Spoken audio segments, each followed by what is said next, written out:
What's up guys, I'm Connor and welcome to 3 Pedal Devils. In today's video we're going to show you how to fix a brake light that's always on the dash and to replace a parking brake switch on an Acura RSX. So let's get into it.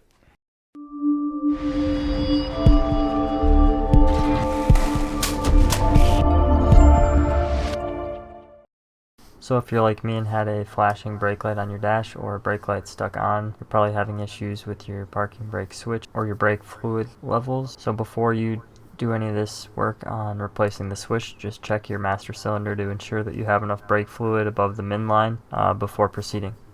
So first you're going to want to take out the 2 Phillips screws that are on the very back of the center console by that rear cup holder.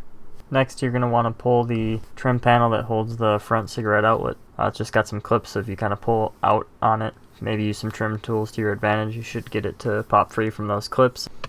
Next what you want to do is pull those 2 screws that are revealed after pulling the cigarette outlet panel out. Then you want to remove the trim with the shift boot on it. It's just got some clips there. I use trim tools to pop them on the sides. That's literally what every older car center console looks like underneath. Yeah, just butt cheeks. Pull yours someday and find out. You don't want to know. I think we got to get rid of this, put a hybrid racing guy. Oh, this thing makes so much noise. Yeah. Then you want to remove those 2 screws that are now revealed. So next you want to take those side trim panels off. There's a couple of clips in the front, and then there's that weird little bottom clip, and then another clip in the middle. And then here we're just kind of jimmying it the rest of the way off, trying to clear those tabs, and then there's one other hook up there that I had to pull out as well. So you'll want to close the cup tray there, and then in the back there's a rear cigarette outlet that you're going to need to unplug the connector. You couldn't really see it in this video, but unplug that, and then we're pulling the whole console up and then back and out over the shifter. So we looked over the connector visually, and there wasn't any issues with it, so we pulled the connector off that little spade so that we could check the continuity between the wire and ground to see if the problem was with the switch or upstream of that wire. You got some continuity to ground, brother. Yes, I do. So this is the switch that's on the side of the Ebrake, and it just bolts to the metal body of the Ebrake right here. This plastic plunger here is what the Ebrake makes contact with when it's down. So that would be in a down position right there. As you can see, it's a really simple switch that this contact is now open. They're not making contact at all. So the wire that runs to the spade terminal right here has 12 volts running to it normally. So at that point, computer inside of the cluster is seeing that I still have high voltage and still 12 volts because there's no load taking up that 12 volts that's running to it. As soon as you pull the Ebrake up, it closes that switch.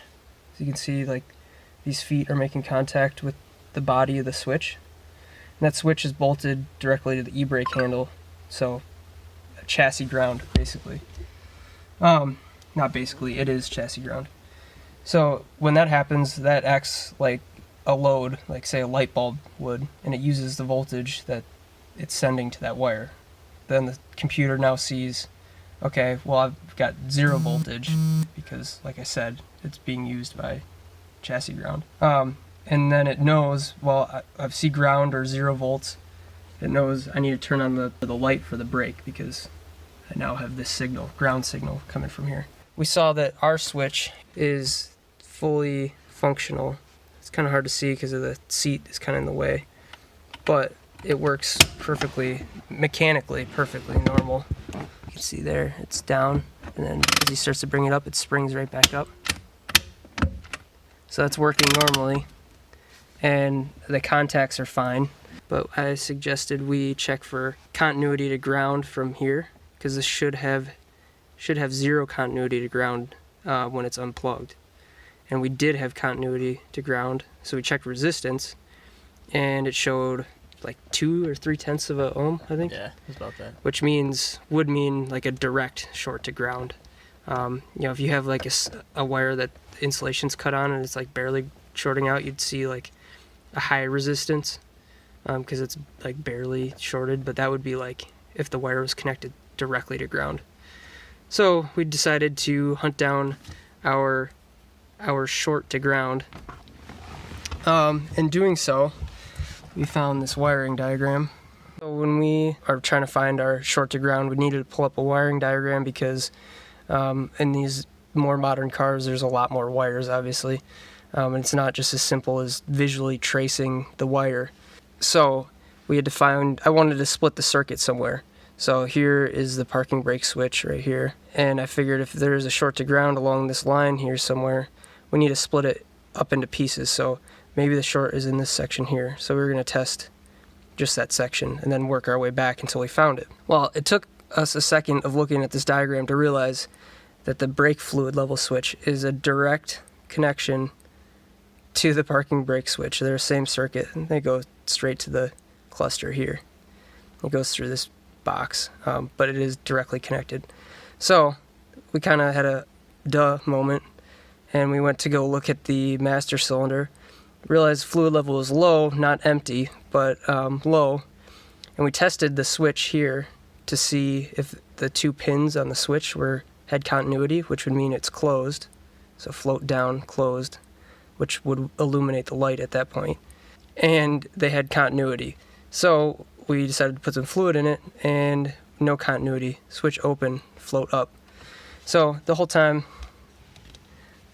the car was low on brake fluid the whole time. For like a month and, nope, like 2.5 months. And yeah, that was our duh moment of the day, month. But if you did need to replace this switch, if for some reason your parking brake switch here was actually bad, maybe those fins got bent out, or maybe the spring broke and fell out, or I don't know, maybe the thing just failed altogether.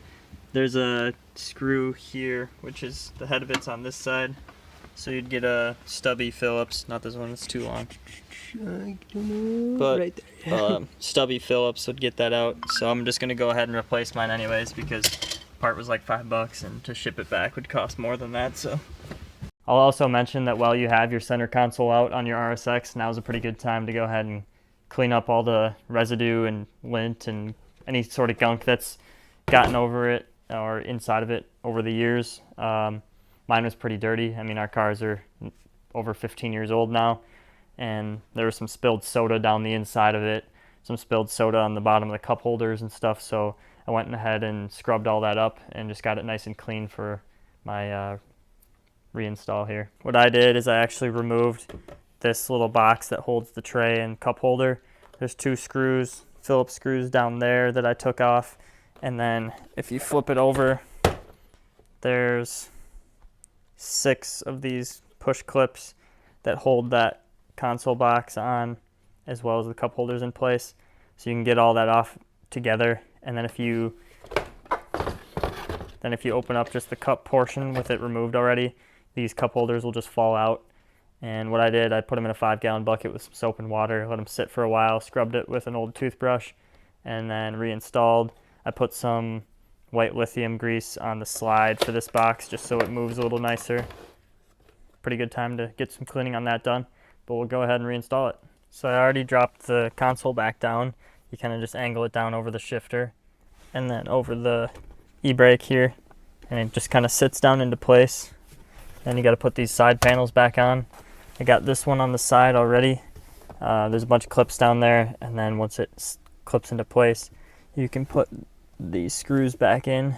So you can see on the other side, all these clips, there's about 6 of them, 5 of them, something like that. I found that it's easiest to, first of all, do it with 2 hands and not try to record. It's easiest to get this piece over the edge first, and then kind of try and jimmy it into place. So now I got that in. I got one of the clips in down there. Pushed that piece past. And then if I can get the clip in up front, just bang that in. Got all those clips in, and there's this little guy down here that you just pop in like that. It should be good to go. Now I can throw this screw in and this screw in.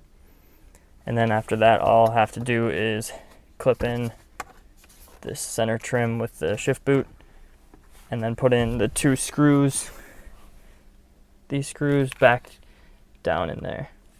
Wow, it was terrible. So in my case, since the switch wasn't bad, we looked at that wiring diagram that Max had pulled up and determined that we needed to check the brake fluid level. I did do this like a month and a half ago because this has been a problem for like 2 months, and the fluid level looked okay.